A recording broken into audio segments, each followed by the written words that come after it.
team changes? How's Katoa and who will come in for Felise? We'll bring Poe in for Felise, and we'll just get through training this morning and see how he is and what we're going to do about it. So, yeah. How is he at the moment, Wayne? He's a bit better than the other day, so he's pretty close to playing, but whether he plays or not, it's what we'll find out in the next couple of hours. Is there a temptation to rest him just because of how young he is? Or no, there's no temptation. He's the fitter he's not. And just, so will Milf play at all, Wayne? Like, is he on the bench or? No, he's on the bench. Not this one time. He's not. So if Katoa's out, Milf will come in. Well, that'd probably be the position. Yeah. Milf's, you've been happy with his form in the Queensland Cup? I haven't seen him play. What's your feedback been on how he's pretty good.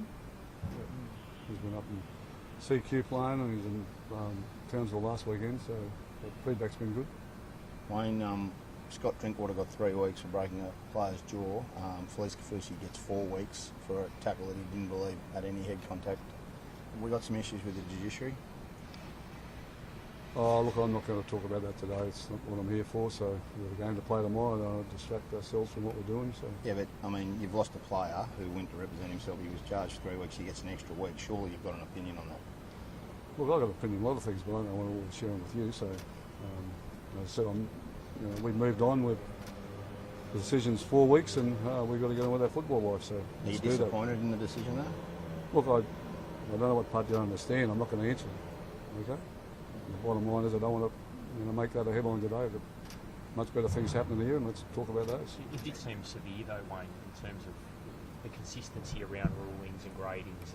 Well, you write it, Peter. It's your prerogative, mate. Okay. I need your help with it. Wayne, you're a coach. You've got to understand that, clearly this is putting you at a disadvantage for losing a player that, who obviously wasn't intentional, didn't have contact with the head. The player past his HIA. You can talk as long as you like, but nothing changes. He's got 4 weeks, and we've got to get through the 4 weeks without him. So let's move on. You've got a belief in your team that we've seen next man up with the Dolphins. Is that the sort of mentality you're building here? Oh, I don't know about that, but we lose a player, you've got to find another one. So the good thing is they've all done the training, they've all been part of the team and the squad, and that's really important. And we're all treated with equality. There's no, you might be supposedly superstar, but the Dolphins are just one of the 30 players, and they all feel important and they all feel part of that. So do you think that's why you've been so successful the last 3 weeks, because you're not putting any players on a pedestal? No, I don't like the stories. I don't make the headlines, so you do that. So that's something for yourself. Well, there seems to be a different rule for if a halfback gets hit or a fullback. It just seems to be a different rule. Well, why don't you get the people before you that make the decisions? The NRL, the judiciary, they'll answer those questions for you. I'm just a coach, one of 17 of us, that we have no control over any of that. So are you frustrated by it? Why don't you have them here at the meeting? You put a huge voice in the game, Wayne, but putting aside Kaufusi, do you think the overarching judicial system needs to be looked at? Well, they just did that 12 months ago, didn't they? They got it right? I don't know.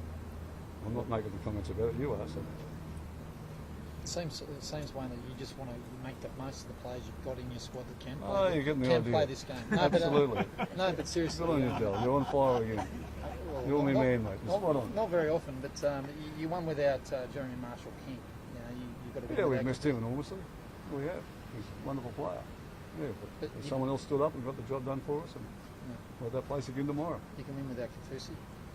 We can be the team we want to be without Kaufusi and Jeremy King, and as long as everybody else puts their hand up and does their job for us. Yeah. Do you need someone to stand in and do the role that he's been doing? Who? Felise. I mean, we'll have someone there tomorrow. I'm confident with the role. Do they need to be what he has been? They can't be what he's been. They're different people now. Okay. So I'm not going to ask someone to do what Kaufusi does and does it well. I want him to bring his game and what he brings to the team. So does it change you a bit? Not really.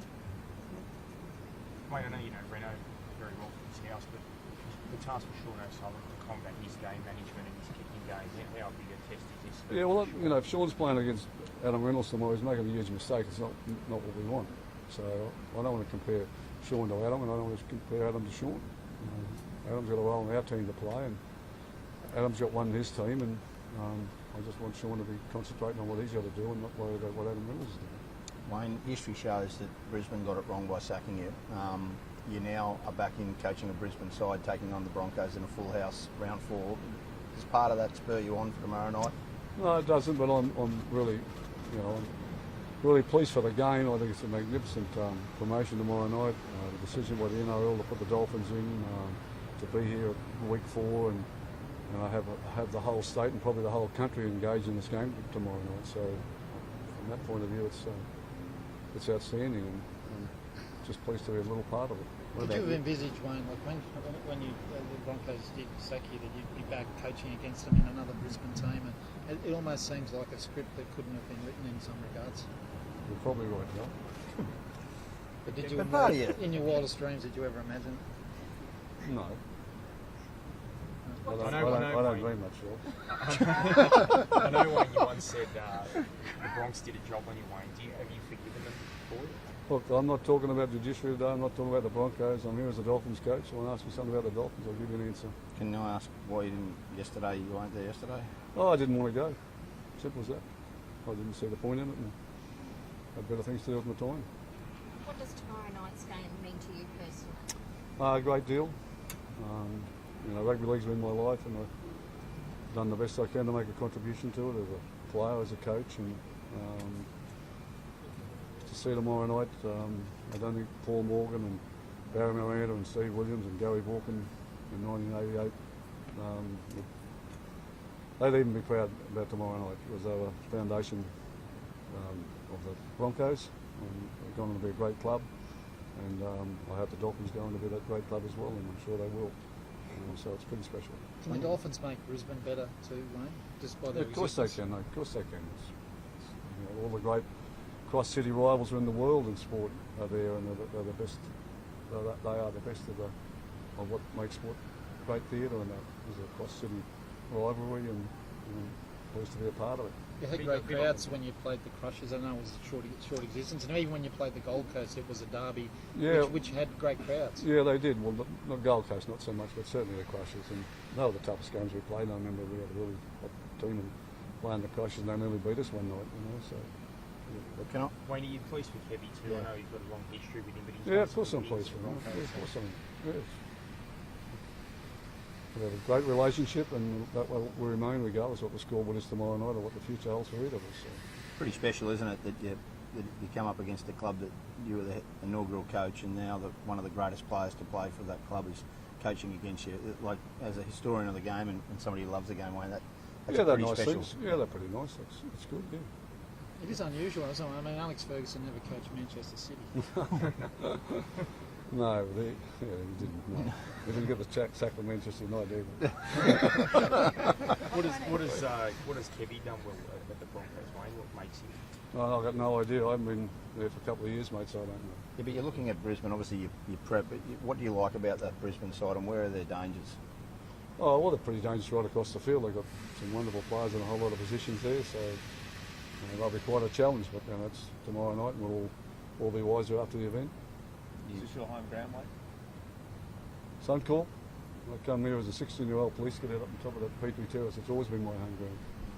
I sat there afternoon, hoping one day to get to play, and never realised I'd do all the things I'd done. But I was 16 when I arrived in Brisbane, and you could see Lang Park as it was then from the police barracks, and I lived in the police barracks for 3 years. And there wasn't a day went past I didn't want to play or be a part of it. So. You've had some wonderful memories. Scored your first I have. I've had some great moments, and I've had some terrible moments too. But it goes with the job and goes with the territory. But it's been a pretty special place, and always in my heart. It'll be like a mini state of origin, won't it, Wayne, tomorrow with 50,000 here and just the trial. Yeah, well, it won't be a state of origin. That's not what's going to be. But the great thing is that they've all captured the public's imagination, and they don't turn up. This is certainly the biggest crowd that's ever been here for a club game as long as I can remember. I think when Darren retired, I wasn't coaching at that stage. Darren Lockton might have had a great crowd that night. I remember having 45,000 here for Shane Redman's retirement. But to fill the place up, fill the week up before the game, it's a great testament to both clubs and the game itself that they made a decision that's captivated the rugby league public's attention. And that's what we've got here tomorrow night, their attention, and we all want to be here as players, as coaches, and as fans. Do you get butterflies a bit nerves, Wayne, still when you come to coach? I think Choppy said that you might have a few. Yeah, I probably will tomorrow night. Yeah, I don't think that'll be part of the DNA for me tomorrow night, but it won't happen tomorrow night. Different to round one, Wayne, or the same sort of preparation and feeling? Like I know every week, as you said, we can't just keep on getting up every single week. No, we because can't. as I said, but this one's very much like, has that feeling very much like round one. Yeah, it's a bit different to round one. Round one was our start, and we just kind of had to see who we were and what we were going to be. This is a bit different. We've had 3 weeks together now, and we're a bit more comfortable with ourselves, and we kind of know what we bring and we don't bring. So, but the atmosphere will be sensational, and I think that'll make it a great game. But at the same time, yeah, it's a bit different to week one. You've come from behind 3 times at various stages in games, Wayne. What does that say about your team that you're building? Maybe we've been lucky, Joe. I don't know. I don't know what it says. I think you've all seen them play. That guys that hang in pretty good. They don't give up easy. So that probably the qualities that brought them back from being behind at the beginning and not doubting themselves. What kind of game do you think it'll be? What's it points or Yeah, it's a good question. I don't know. It depends how much both teams are on their game. Score a lot of points, there's a bit of risk factor involved there. So it's not, and the ball's not bouncing for you. It'd be full of a few errors and gives the other team an opportunity. So maybe a defence-orientated game tomorrow night. I'm just not sure where that's going to go. It'll be governed very much by the ref in the sense of what he's going to tolerate and what he's not going to tolerate, and it'll also be governed by the fact that probably the team that's controlling the ball the best. what's your key message today to the squad? Same one I give them every day. Do your best. Can I ask, Wayne, just I don't want to talk about Felise, but from a club's perspective now, after watching what went on at the judiciary, is it safe to say that it's not worth challenging for the fear that, regardless whether or not you think you're innocent or guilty, you get an extra week for doing that? No, I still don't have a comment on it yet. Come on, Wayne. You've got to have some opinion on it. Like, Well, I've got an opinion on it, but it's one I don't want to share. Wayne, can I ask you, just Unlike you, Wayne. been with an expansion franchise, Peter Williams wants another team. He says what Queensland could have a fifth. What do you think, Wayne? Do you think he could sustain another team? He's a genius. He can do what he wants. Okay? Made a great decision with the Dolphins. He backed it. A lot of people doubted it. The clubs didn't want it. And we got this here tomorrow night. We've had it for 4 weeks now. So Peter can do what he wants. He's okay by me. Why do you think they didn't want it, Wayne? Another team? Oh, because they're selfish. And if Sydney had their way, they wouldn't be playing anywhere else but in Sydney. So that's just the way it is. They don't want test matches. They don't want state of origins. But that's why you got administrators outside the clubs that have to make decisions in the best interest of what the game needs. But we just get a bit selfish in clubs and a bit personal, and all want to win the premiership. We don't really want to play against anybody to win it.